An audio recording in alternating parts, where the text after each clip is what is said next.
I thought I'd make a review video as our first full season was such a success, seeing so many different winners with a lot of drivers involved, a lot of clean racing and a lot of memorable moments. We started on Tuesday 23rd July 2019 and held races about every 4 days. Justice won that first race ahead of Hickster. I was very happy to see it all coming together and rounded out the podium in third. The original idea years ago involved me being a manager, not actually driving a car, but everyone said I should be in the races too. It's awkward if I have to judge an incident I'm involved in, but I did enjoy being on track. Recycle Finn finished the next couple of races, and to finish first you must be Finnish. He took the lead of the championship, with back-to-back victories from pole and taking the fastest laps. We were 30 minutes away from qualifying for round 4, and my brother changed something on my Thrustmaster driver. I told him not to because I was worried that it would mean losing the settings, but he did it anyway, and sure enough the F1 2019 control scheme broke. The problem then became trying to remember what my buttons were, as I only remember them through muscle memory. I couldn't point to a button and tell you what it was supposed to do, and it doesn't help that F1 2019 doesn't label buttons properly for the Thrustmaster F1 wheel. I literally spent half an hour scrambling to fix it, and went into the race only missing my force feedback setting. This used to happen all the time in F1 2010, because the save game had a corruption issue that I read used to happen in the old Dirt game, and Codemasters said they fixed it in F1 2010, but even after a patch it wasn't fixed, and I think it was still broken after the next patch, and in F1 2011 too.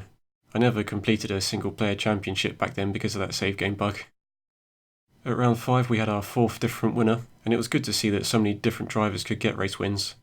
In some leagues you see one driver dominating the entire thing, but I think it added to the excitement, not really having an idea of who was going to win the championship, or even who was going to win each race. There had been some difficult starts, so I knew something was going to happen on round 6, but I was actually relieved when we had that disaster at Monaco. I was worried that we'd have a bunch of difficult incidents to sort out, but it turned out just to be one big straightforward crash, so I didn't have to worry about spending time reviewing lots of different replays. Justice and TJD got through the first lap intact to take a Dutch 1-2. Canada is one of my strongest tracks. I used to race there on R-Factor, deliberately pushing the cars to figure out how to go faster than my brother, so I felt like I was familiar with the limits of the track. Because of my chronic fatigue, I was resting and woke up before the race.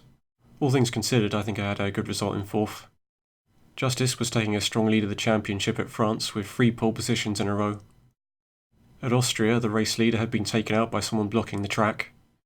Then the Almighty had some trouble at the front, and Mondorian had an automatic time penalty, so it was Meistermido picking up his first win. But the Almighty took a win at the next round in Silverstone, which was held on 30th August 2019. The next day on 31st August, there had been a really bad crash in a Formula 2 race. Antoine Hubert had lost his life, and Juan Manuel Correa was seriously injured. I think we were all feeling the same way, and a lot of us changed our car liveries to black for the next round of our championship. Mondorian had been building up a lot of points, and with 4 second places, finally took his first win alongside Alex at that round, which was held at Hockenheim, so it was a 1-2 for the Italians. But the Dutch quickly came back with a vengeance, with a 1-2 for Justice and TJD. Although his result didn't represent it, Meistermido was very quick, and at Spa took his 2nd win. At the time, like Recycle Finn, he was driving the wheels off his car, either crashing out or winning the race. We had a mid-season break, and I was very ill around this time. I was having trouble enough with my chronic fatigue, but things got a bit worse. I'm on a high dose of a strong medication, and I tend to schedule the races away from the days where I have to have an infusion so that I can recover. But I ended up being really ill, and I was stuck in bed for a few days, either asleep or in pain, just praying for it to end. And I was thinking, if this keeps up then I'll have to get someone else to run the league, but if I recover then I'll jump straight back onto it. I think I got better just before Monza, and I remember that contrast between feeling so ill and then crossing the line in first. So it's like, you never know what's round the corner. You might have some health trouble one day, but then the next day you might find a nice surprise. At Singapore I was struggling for concentration and crashed out.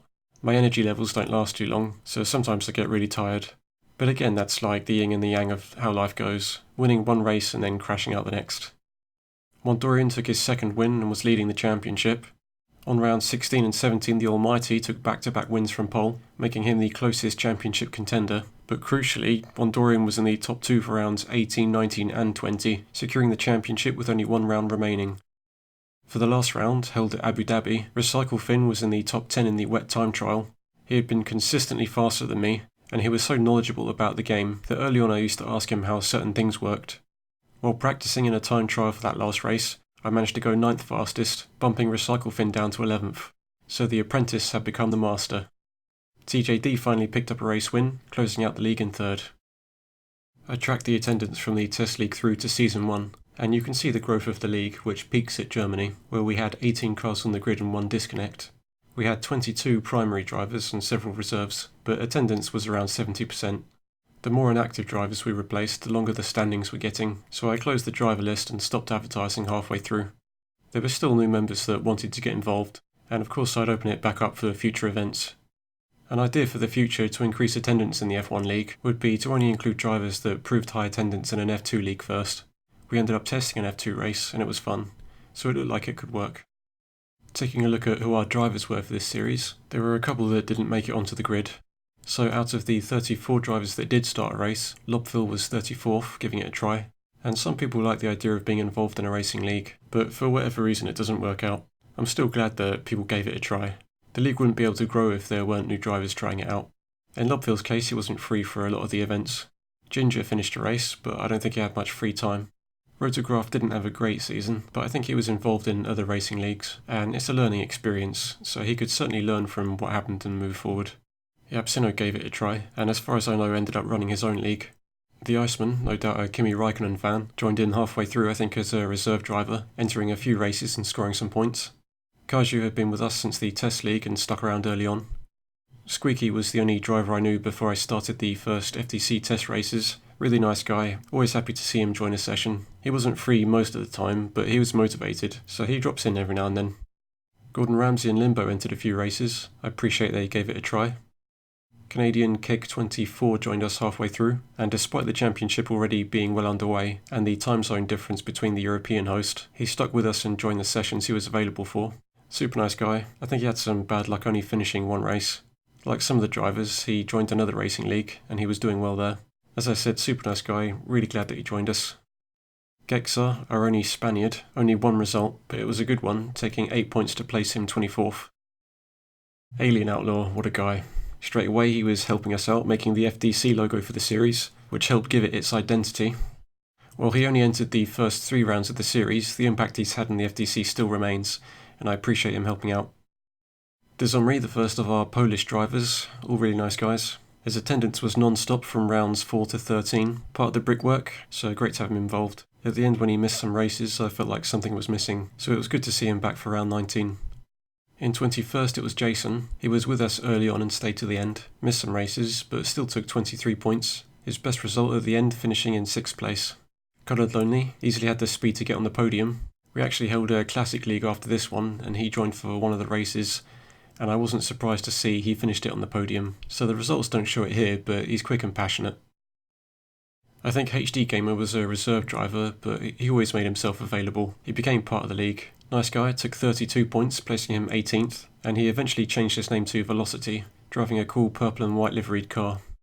Alex was I think another of the drivers to join us halfway through as a reserve, took 2nd in his first race, behind his fellow countryman Juan Dorian, and collected 45 points. Beaumont, nice guy, consistent point finishes, taking 51 points in total. I think he had one of the best liveries at the end, driving his unmistakable yellow and orange car, and had a matching orange and yellow helmet. Italus unfortunately got stuck with the friend invite bug on round 1. Eventually I figured out how to deal with the issue, but he was still left out of that first race. No matter what happened though, he stuck with it, and through that passion he scored 52 points.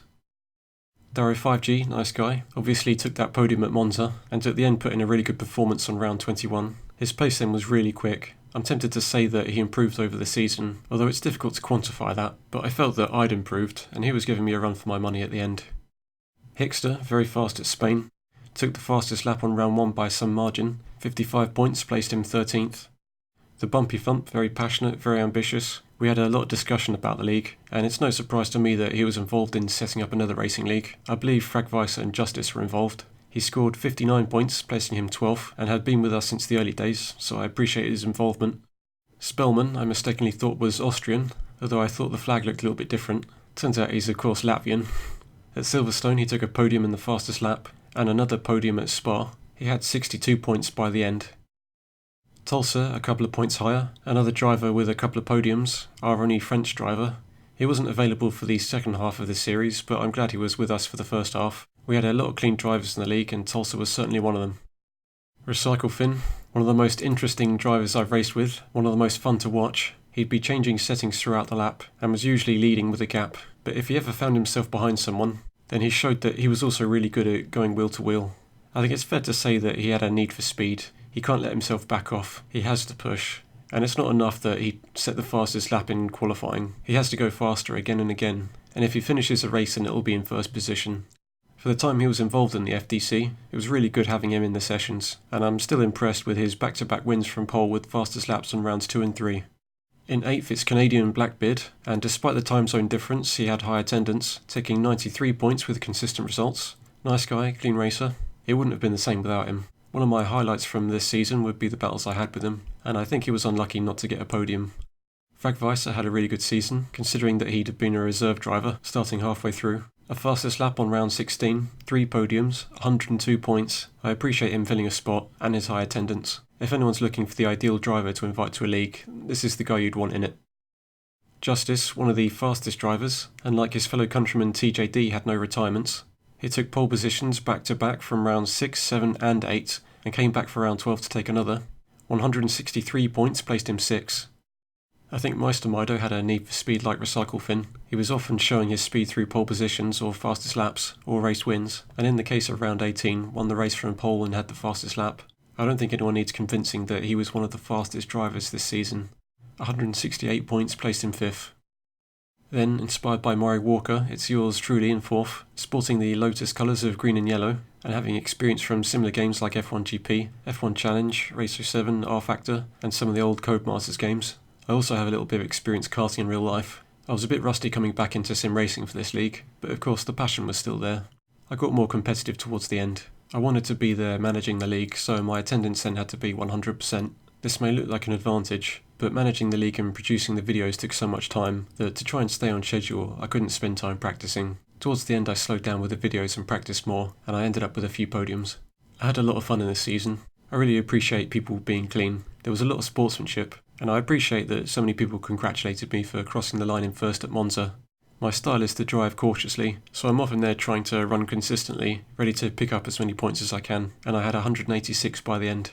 I easily spent more time in the video editor than I did on track, and the video editor buttons ended up getting ghosted onto my monitor screen. In 3rd was TJD, getting 7 podiums, 3 fastest laps, 2 pole positions, and I think a well-deserved win at the end. He seemed to be a bit faster than me in general, so whenever he was behind me I knew I had a job to do, trying to find some pace to stay ahead of him before crossing the finish line. Great attendance. I appreciate him making the time to be involved. Unfortunately he didn't get to start the race at Monza, but if there's anyone looking for a motivated racer then look no further. Nice guy, consistent point scorer. Not surprised he was 3rd, and managed to take 205 points. The Almighty arrived on round 4, and I think immediately caught everyone's attention, taking the race win on his first round. By the end he had 11 podiums, 4 pole positions and 5 race wins, consistently finishing in the top 2 with his dark blue car. It's no surprise he'd end up in the top 2 in the standings, and had put up a good fight against our champion, Wondorian. Wondorian had that combination of speed and consistency. I'm sure he had some bad luck at points, like many of us did, but he never stopped trying. 1 pole position, 2 fastest laps, 3 race wins, no less than 13 podiums, and 278 championship points. He convincingly took the championship by winning round 20, and had the fastest lap on the next one to end the series. His blue car quickly became a common sight at the front of each race, qualifying in the top 4 for nearly every round he entered. He was with us since the early days, having won races in our short test league. He's a clean racer, he's dedicated, and I'm very happy to see him win what's been an exciting championship. I thought some trivia would be fun, so I counted up the points scored by country. We start with Spain with 8 points. Years ago I'm sure there would have been a bigger Spanish presence, back in the days of Fernando Alonso, and there being 2 Spanish races on the calendar back then. Shark earned 26 points for Pakistan, 31 points for Serbia, driven by Coloured Lonely and the Iceman. HD Gamer took 32 points for Greece. Italus 52 points for Lithuania. The Bumpy Flump drove under the flag of Cyprus. Next we had Spellman under the flag of Latvia, which I initially mistook for the Austrian flag. If I get any flags wrong then my apologies. Tulsa 64 points for France. Recycle Finn 77 for Finland. Blackbeard and Keg took 101 points for Canada, which I thought was impressive considering the time zone difference. De Zomri, Beaumont and Darrow got 122 points for Poland. There were 3 Germans, but it was Meistermeido single-handedly taking 168 points for Germany. The Almighty also with a single-handed effort to take an impressive 227 points for Slovenia. Alex and Mondorian for Italy, getting 323 points.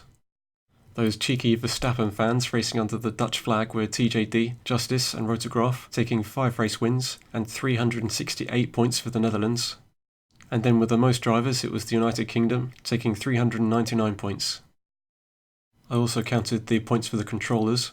Drivers may have changed controller mid-season without telling me, so it might not be 100% accurate, but it was 5 points for the Razer Ultimate controller, then 10 points for the Xbox One Elite, 29 points for the old Logitech Driving Force GT at the hands of Jason and Gordon Ramsay. That was my first wheel, but I sold mine just before the season started, which at the time was 9 years old. The PS3 6-axis with 45 points by Alex, 119 points for the Thrustmaster F1, which I had used until round 17. Blackbeard and Hickster used the Logitech G920. 185 points for the Thrustmaster TSPC, that was the one I switched to, and likewise TJD had switched to it on round 12. 186 points for the Xbox One controller, at the hands of several drivers including Keg, HD Gamer, Beaumont and Tulsa. 194 points for the Logitech G29, driven by the Iceman, Justice and Coloured Lonely. I had tested a G29 at the start of the season, but I found the Thrustmaster wheels a bit more comfortable. The Logitech G27 with an impressive 247 points by Fragweiser, TJD and Spellman. The PS4 controller took 252 points. It was Meistermeido, Limbo, Lobfill and Recyclefin. The Logitech F710 in the hands of Shark and the Almighty took 1 point more than the PS4 controller at 253. And lastly, with the most points, it's the controller I used for testing. Our championship winner Mondorian stuck by it. Italus used it, the Bumpy Flump used it, Darrow used it.